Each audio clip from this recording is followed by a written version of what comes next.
Welcome back.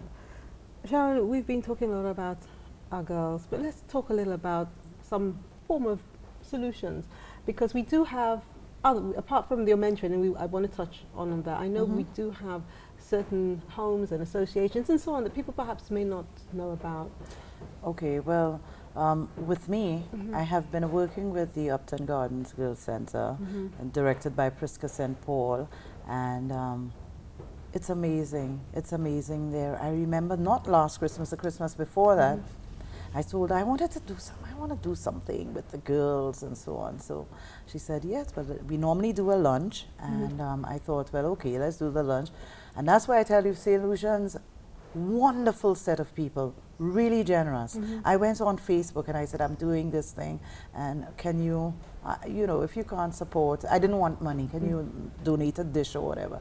We ended up with about 5 cakes, 2 hams, how many turkeys, and people just gave from their hearts. But what I liked when I went to the lunch, so we set up, the girls helped out, and we set up and ready to eat and everything. And Miss St. Paul, Priska St. Paul, the director, she pulled them to a corner and she said to them, okay, we're doing this. Many of you are not familiar with a setting like this, right?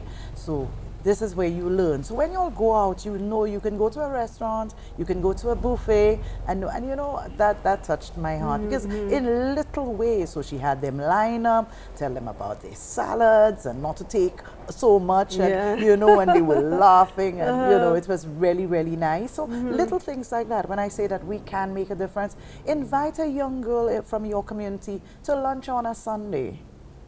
Invite her to come to work with you for one day. Invite her to your home. Let her just see what is possible. And it's not because she slept with somebody or somebody gave her money, but she worked hard and she accomplished that, right?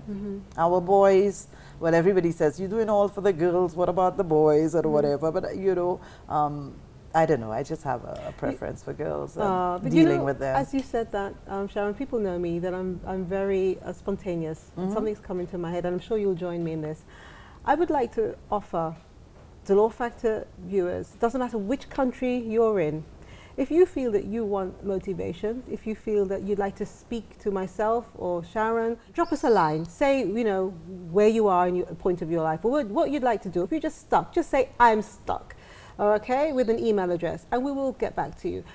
I'll say it here that being, you know, in the Caribbean, I was really overwhelmed that recently I was invited to the UK because I had been named one of the top 13 women who are inspiring in the UK. So it means that even though I'm based in the Caribbean, whatever we do here, other people see and other people appreciate, and it doesn't take any money. It just takes a little time to speak to someone and then talk to them, which is part of your mentoring scheme. Tell us, what have you got in your mind for that? The mentoring, like I was saying, just to offer young women a point of view. So I have already some women, a core of women who are willing to help. So we're going to come together. And you know just how they do the Big Sister, Big Brother program? Right. You just twin with somebody, take them weekends, take them for a holiday, take them to your home, and take them to work, and talk to them.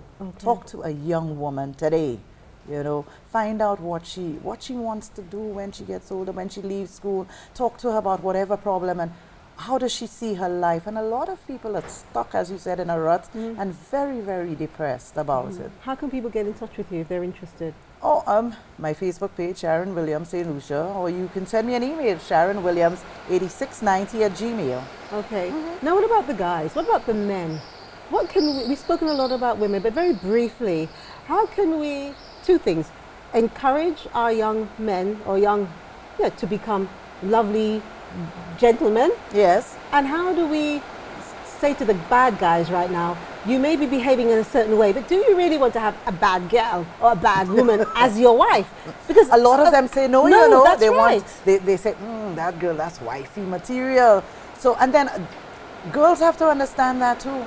Because there comes a point in your life when you're looking for stability and you want a family and so on. And you have to understand, these guys are ready to jump and hump.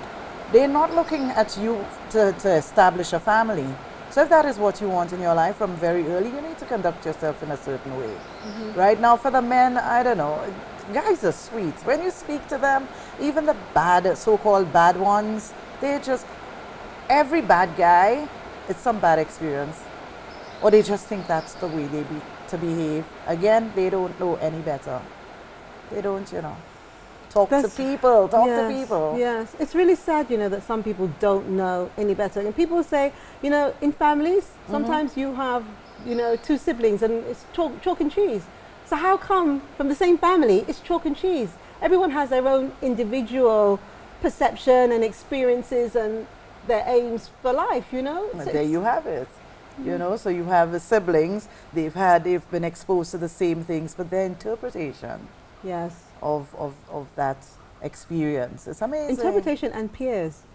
Yes, that too, you know, peers. especially young people, the peer pressure is incredible. And also if you're a follower or a leader, that's another thing, because if you follow, you're going to do all all the the more things. complex now. Yes, we already established it's really complicated, yes, and you're making it worse, right? Yeah, but I'm just throwing things out because I'm just hoping that someone sits there and says, you know, they're right, and I really do need to change my life around. I want to, if at least one woman stops wearing these short skirts on purpose to seek the wrong type of attention. There's nothing wrong in wearing a short skirt if you look good and you feel good and you.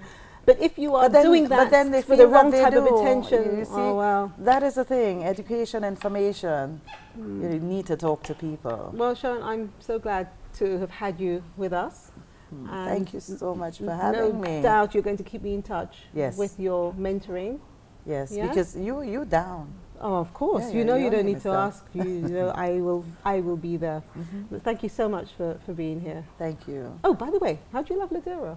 Oh, I love it. I've been here before, but and I wanted to tell you, thank you for inviting me to such a beautiful residence. You know, it's fantastic over here, and people will see it on my face because I took some pictures. Oh, wow. Okay, great. Thank you. Thank you. Well, what can I say to you that you don't already know? Sometimes you just have to stop and think and go with that deep down gut feeling that you alone can feel. You know, sometimes it's just the right time to make that difference. And sometimes someone comes into your life and you just think, I met them for a reason. I hope today, listening to myself and Sharon, that you say to yourself, I was meant to watch this show. I'm not going to just let it waste. I'm going to sit down. If it takes you 5 minutes, 10 minutes today and 5 minutes tomorrow, and plan realistically how you can make that first step to be the person that you really want to be. I'm Delia Dolor. Thank you so much for watching The Dolor Factor. For now, goodbye. God bless.